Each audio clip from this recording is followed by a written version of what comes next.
What am I feeling today?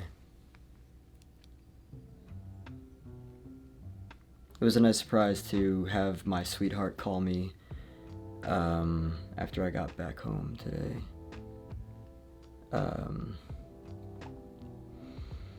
actually want to talk about something that is very interesting to me.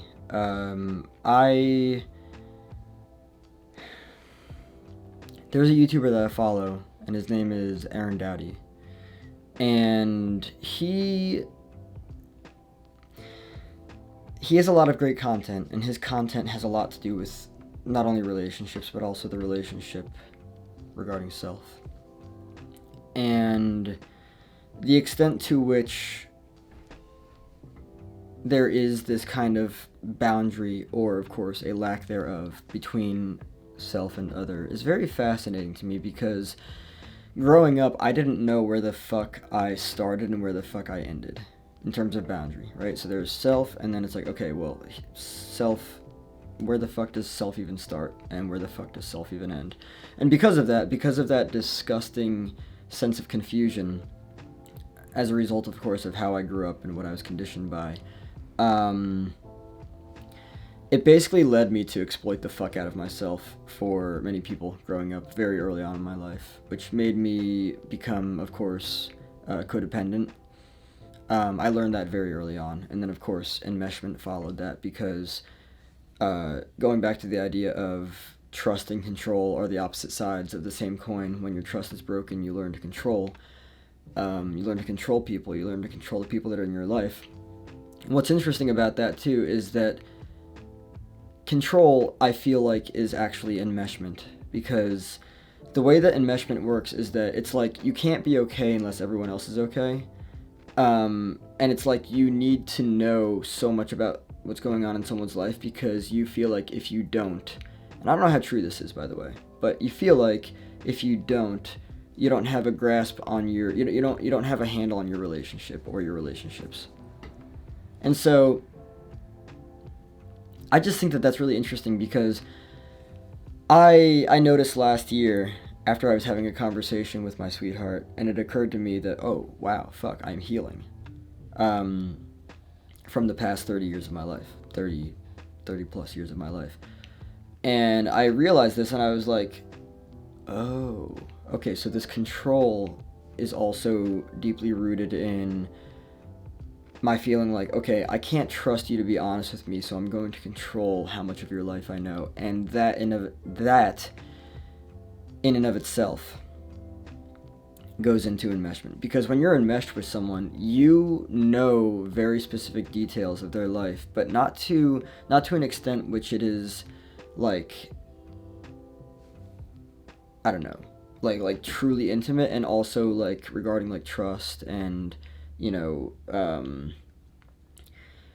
it's just bullshit. Like, it's not real. Like, it's so close to a fucking fantasy bond that it's ridiculous. A fantasy bond, for those that don't know, is something that trades true, authentic love and intimacy for just like bullshit. It's like, okay, we're gonna fucking, I don't know, we're gonna pseudo this shit, you know, like,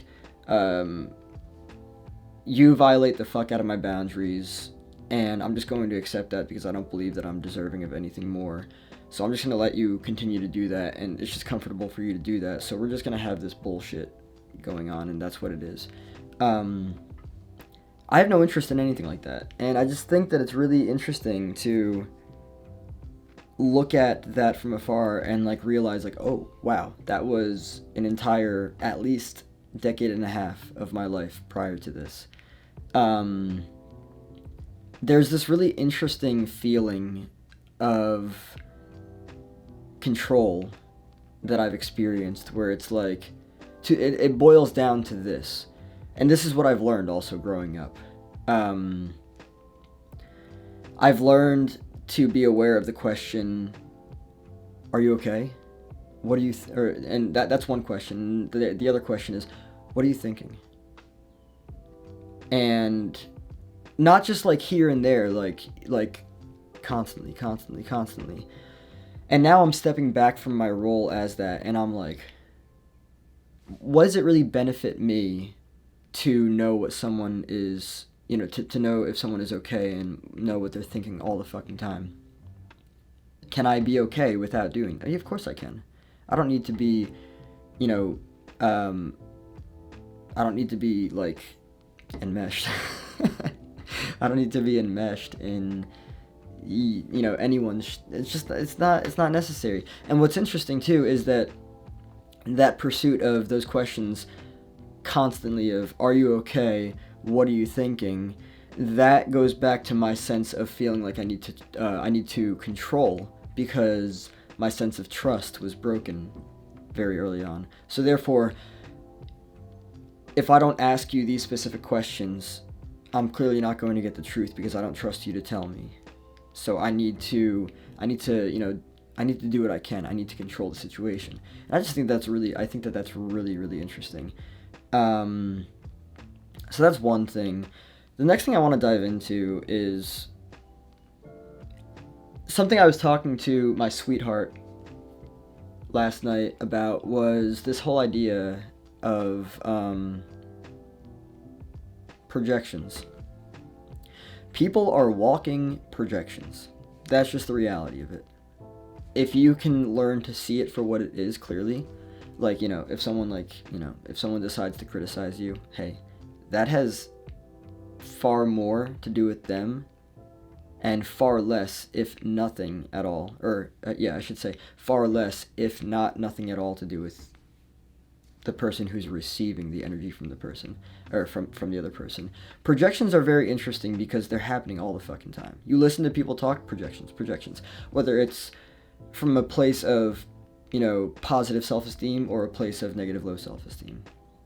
Just projections. And so, like, I've literally been watching projections in real time, and I'm like, holy shit, like, you guys are all just throwing your shit at everyone else, like, and you're completely unaware of it. Like, it's fucking wild. It's crazy how wild it is. I would consider people to be professional walking projections, because that's just the way that it is. And something that I've been doing recently, by the way, talking about projections,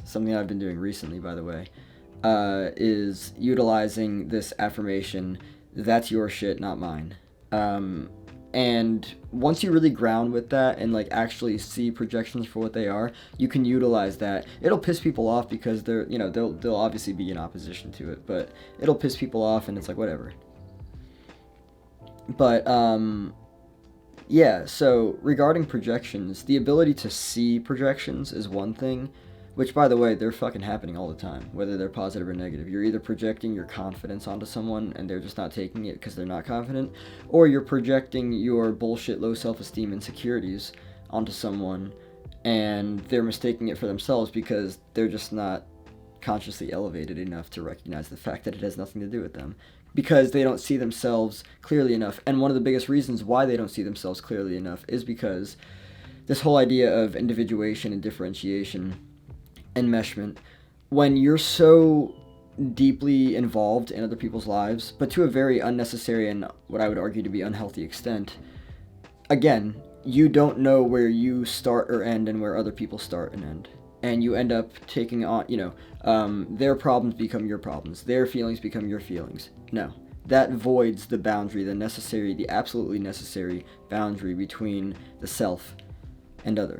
And when you don't have awareness of that, that's when shit has the potential to go really fucking south. And then that's when people confuse and mistake other people's shit for theirs, and they actually they start taking on those negative low energy emotions, and they get really caught up in stuff that has nothing to do with them. It's wild. It's totally wild. Sorry for that pause. I was just fucking kind of like spacing out. Actually, I don't need to be sorry. This is not how that works. I'm not sorry. I take that back 100%. I'm just here to explore my thoughts and feelings, and it's fun to kind of like talk about different things.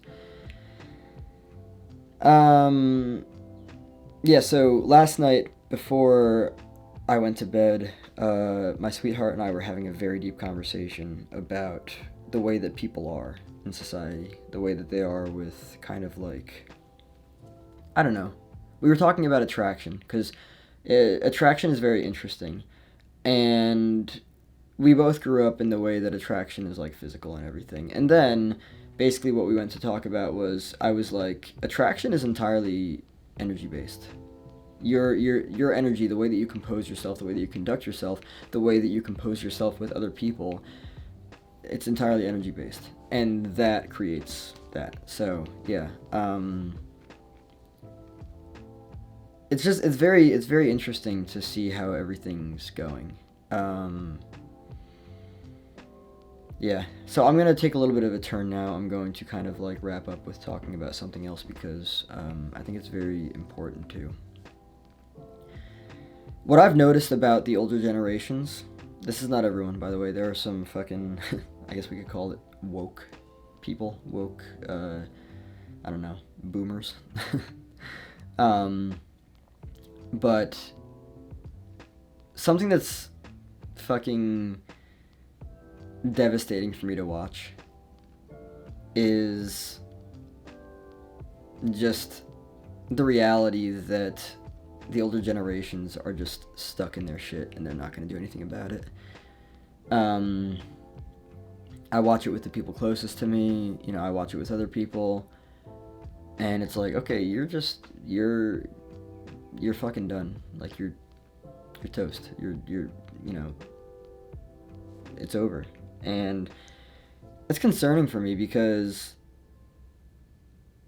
there's so much potential there, and the fact that they're just going to let that shit fucking die with them is just like, wow, like, holy fuck. Don't get me wrong, healing is a fucking roller coaster. It's fucking wild. It's exhausting. It is absolutely exhausting. Here's what I want to talk about, actually. I'm really happy that I healing is the act of consciously experiencing the opposite of what you previously experienced. I know that I made that clear in previous videos. What I did yesterday is a great example of the process of healing. I was feeling a whole lot of shit, right? And instead of just continuing scrolling and stuff and, like, you know, doing this, that, and the other, what I ended up doing was I sat myself the fuck down and I talked myself through it, and I allowed myself to just sit with the thoughts and feelings and everything, and I talked myself through the thoughts and feelings, and I sat with everything. By the way, I would argue that a very small portion of people actually fucking do this, and I don't for 1 second believe that I'm wrong about that. The action of sitting yourself down with these thoughts and feelings and processing is an action that helps you understand yourself better. You're never going to understand yourself if you don't sit with yourself. This is why so many people avoid meditation. It's because it's literally, as Joe Dispenza has said before, it is literally the process of becoming aware of oneself. That's just what it is. And the avoidance of that will not benefit you. So I highly recommend that anyone who feels like they're in avoidance, just, you know, don't avoid it. That's all. It's actually wild how much... What was I going to say? Oh, yeah. It's wild how much in common there is between my sweetheart and I, because when we look at the dynamics of our lives and everything, we both have shit that's like, there's answers now. Like, it's like, okay, like, you know what to do with it, so do it. And it's like, no. It's not easy. Again, like I said, healing is not easy. So, yeah, basically what I'm looking at now is a path forward of taking all of my energy back and focusing it on me, considering that, literally quoted by my psychologist, he said to me, you have exerted a fuck ton of energy into things that are irrelevant and not your responsibility over the past 30 years.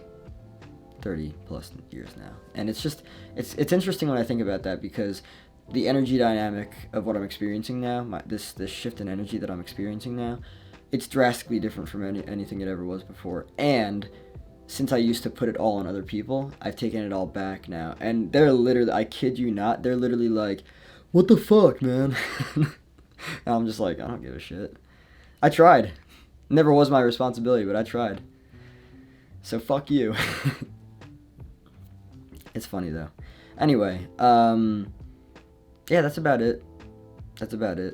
And yeah, thanks for stopping in, my friends.